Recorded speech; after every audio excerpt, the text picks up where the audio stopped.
Giuseppe Conte, che è collegato in diretta con noi da Roma, dal nostro centro palatino.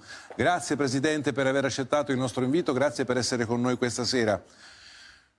Buonasera, grazie a lei per l'invito, un saluto a tutti i telespettatori. Un buon ritorno di audio, soltanto avverto non ho il ritorno video. Cerchiamo di sistemare anche questo problema. Tra l'altro in questo momento siamo io e lei, abbiamo trasmesso un servizio, una copertina sulle bollette, sulla protesta degli esercenti contro questo caro bollette. Qual è la soluzione per gli italiani, Presidente? Ma guardi, innanzitutto dispiace veramente di arrivare tardi perché era tutto scritto, noi lo diciamo ormai da 6 mesi. Abbiamo incontrato Draghi, ho incontrato personalmente Draghi a marzo per questa ragione, quando ho scongiurato di non destinare €1 in più in quella folle corsa al riarmo, ma di concentrare tutte le risorse finanziarie per quanto riguarda appunto il caro energia, che era già evidente, un'inflazione che già iniziava a galoppare. E poi abbiamo continuato a rivendicare ovviamente misure straordinarie e tempestive, dicendo, come sempre, l'esperienza ce lo insegna, che prima si interviene in modo tempestivo, efficace, e ovviamente più risorse si risparmiano. Quando si arriva tardi poi ovviamente il danno è fatto e il rischio quindi è che si ricorra poi alla moltiplicazione delle risorse. Ma detto Presidente... questo, quali sono le soluzioni? Le soluzioni ovviamente le so per avere la bacchetta magica, ma questo degli extra profitti è una richiesta fatta da noi subito, tempestivamente. Ascolti, il problema vero è lì, è recuperarle quegli extra profitti. Adesso mancano 9 miliardi. Io ho già lanciato oggi un messaggio forte al MEF, al Ministero dell'Economia. Pubblichiamo i dati, c'è stato l'acconto di giugno, pubblichiamo i dati e vediamo chi ha pagato e chi no. Perché questo è un momento importante per la collettività anche in una logica di solidarietà. 1. 2. Dobbiamo assolutamente estendere, noi possiamo estendere ovviamente quella tassazione anche ad altri comparti, penso a quello farmaceutico e assicurativo che durante gli anni della pandemia hanno speculato accumulando profitti ingenti.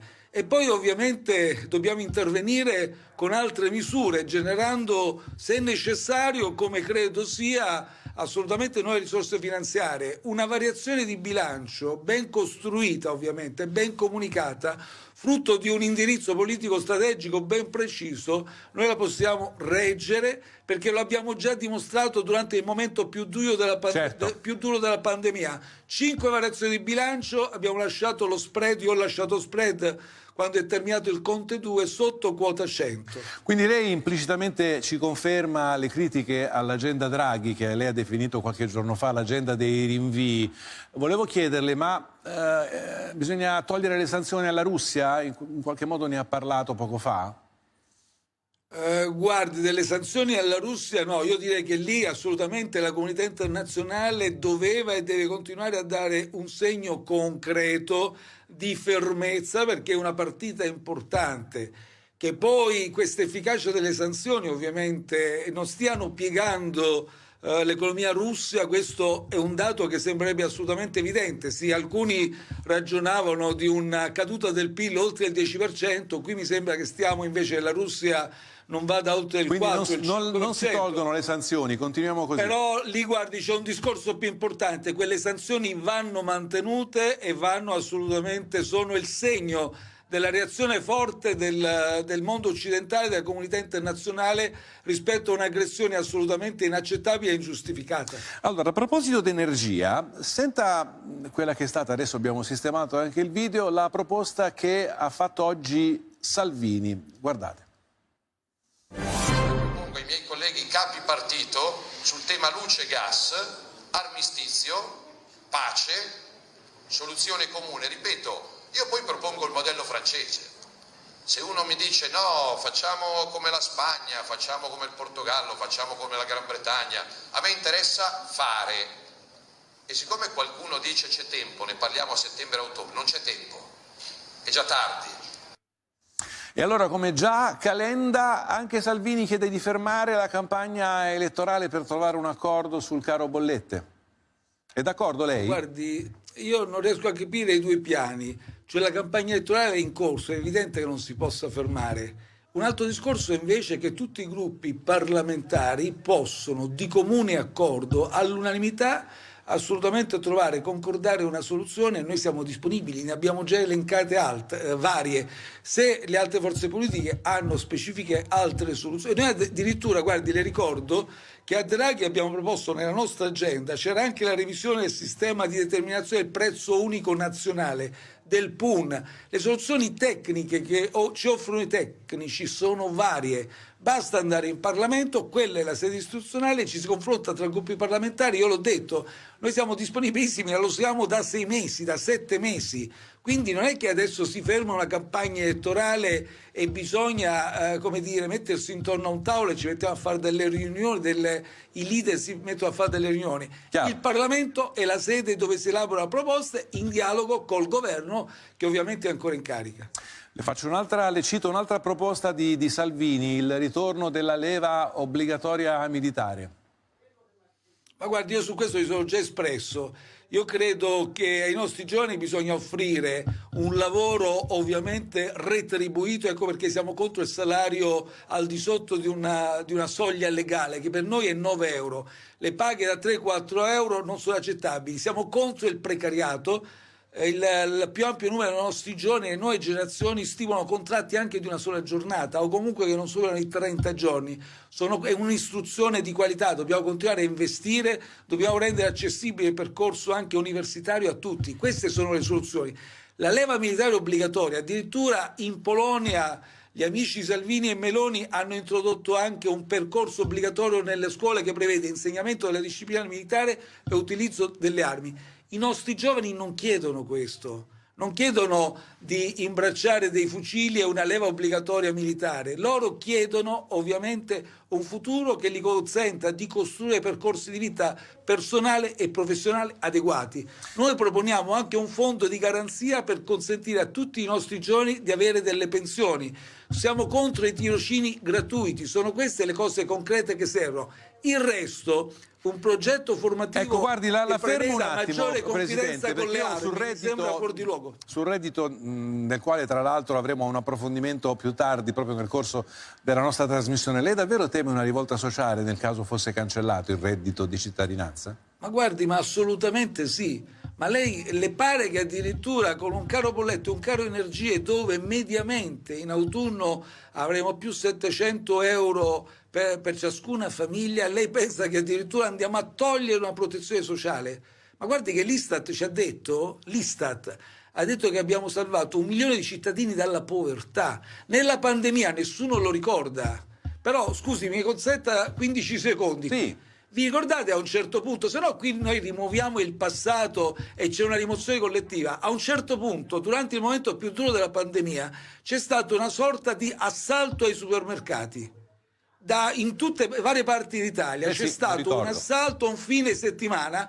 Io sono stato costretto a trovare un meccanismo per distribuire in modo assolutamente rapidissimo nel giro di una settimana a tutte le segreterie e tesorerie dei comuni dei buoni pasto, perché dal lunedì al martedì successivo potessero offrire agli indigenti di che mangiare. Di cosa stiamo parlando? Qui si scherza col fuoco, ma soprattutto scherzano col fuoco politici di mestiere che sono lì da 20 anni, 30 anni, che guadagnano 500 euro all'ora, 500 euro al giorno e si accaniscono contro persone e famiglie che integrano al più 500 euro al mese per fare la spesa alimentare.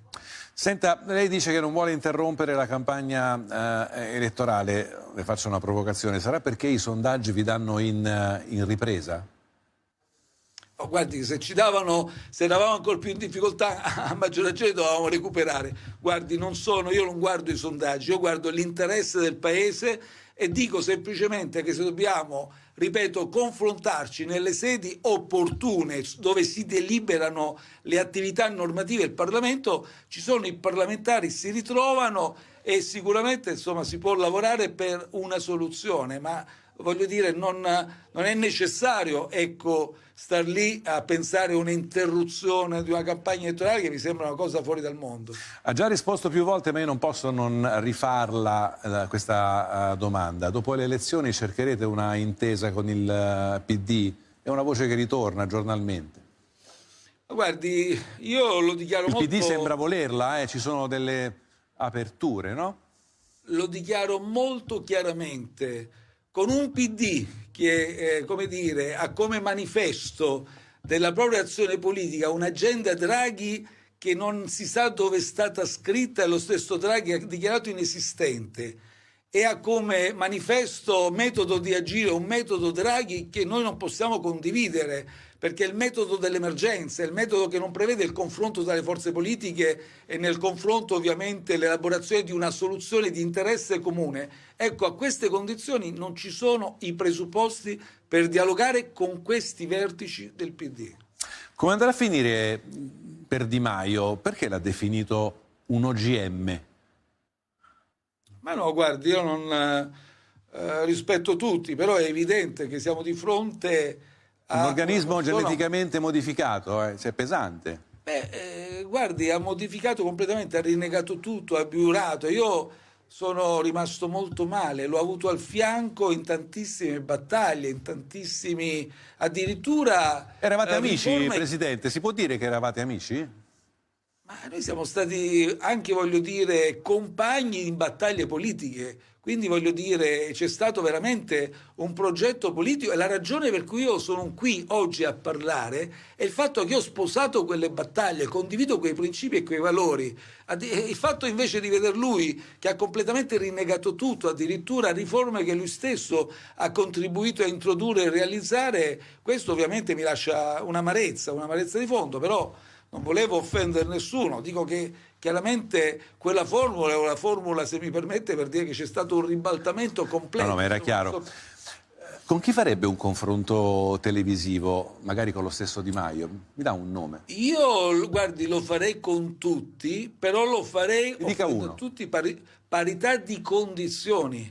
Il problema, io credo che l'Agcom ha deliberato bene quando ha impedito alla RAI, nell'ambito di un formato identico per tutti, ha consentito invece un duello, un confronto solo a Letta e Meloni. Quello si vuole accreditare, guardi, diciamolo francamente ai telespettatori, si vuole far credere che qui c'è la prospettiva ci sia la prospettiva di un bipolarismo. Bipolarismo. O Letta o Meloni. Non è così, le cose lei non stanno così. Innanzitutto c'è il Movimento 5 Stelle che ovviamente propone delle battaglie di forte impatto sociale per la trasformazione, per la transizione ecologica, digitale del paese, per una maggiore giustizia sociale. Ma al di là di questo credo che sia proprio sbagliato anche quello che sta succedendo. Si tenta da parte del PD di demonizzare la Meloni, Fratelli d'Italia, l'offerta politica delle destre. Quelle proposte sono del tutto inadeguate, io le potrei indicare una per una e dimostrare che sono insufficienti e inadeguate, ma questo non significa costruire una divisione in due del paese e dire che da un lato stanno i migliori e dall'altra c'è tutto chiarissimo, Presidente. I peggiori, o c'è un pregiudizio ideologico. Devo fare la domanda su Grillo, lo sta sentendo? Mi dicono di sì. Che le dice? È il convitato di pietra di queste elezioni? No, non è assolutamente il convitato di pietra. Con Beppe Grillo ci sentiamo tutti i giorni. Ma che vi dite tutti i giorni? Mi tolga questa curiosità, perché tutti i giorni... Guardi, ad esempio abbiamo fatto un grandissimo lavoro collettivo di elaborazione del programma che presenteremo il giorno 9 settembre. Ma ci sarà lui il 9 settembre? Nel pomeriggio, sicuramente darà il suo contributo, certo che ci deve essere un suo contributo, e quindi ci sentiamo sui vari aspetti del programma per elaborare una concreta transizione ecologica. Ragioniamo della possibilità che tutte le forze politiche, ad esempio, rispettino questo criterio del doppio mandato. Sarebbe la vera rivoluzione, questo vincolo turnario, in modo da evitare che ci siano, come dire, delle carriere politiche che ovviamente poi... Quindi anche agli altri partiti il vincolo del doppio mandato, Presidente? Questa sarebbe, guardi, la vera rivoluzione, perché a quel punto lì tutti quanti ovviamente sarebbero vincolati e dovrebbero evitare evidentemente la sedimentazione, la concentrazione su carriere personali, e questa prospettiva turnaria ci renderebbe tutti ben consapevoli che siamo chiamati a svolgere un servizio per definizione temporaneo nell'interesse dei cittadini. Un'ultima Poi ci domanda, sono mi risponda ovviamente... sì o no. Draghi ha detto che l'Italia ce la farà comunque con qualsiasi governo, è vero o no? Ma guardi, l'Italia è una nazione del G7, una delle più grandi nazioni al mondo in termini di ricchezza, non solo per quanto riguarda il PIL, quindi la crescita economica, ma per quanto riguarda la ricchezza sociale e culturale.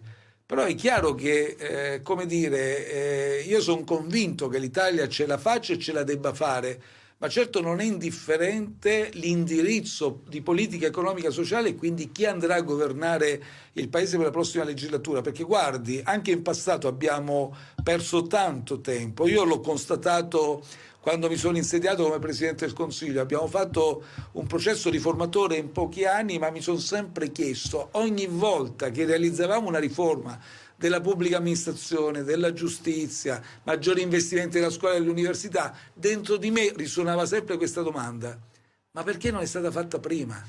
Ma perché non l'hanno fatto prima? E allora, Presidente, con questa sua risposta io la saluto, ringraziandolo ancora per essere stato con noi nella zona bianca di Rete 4, l'aspetto ancora e presto qui e le auguro buon lavoro.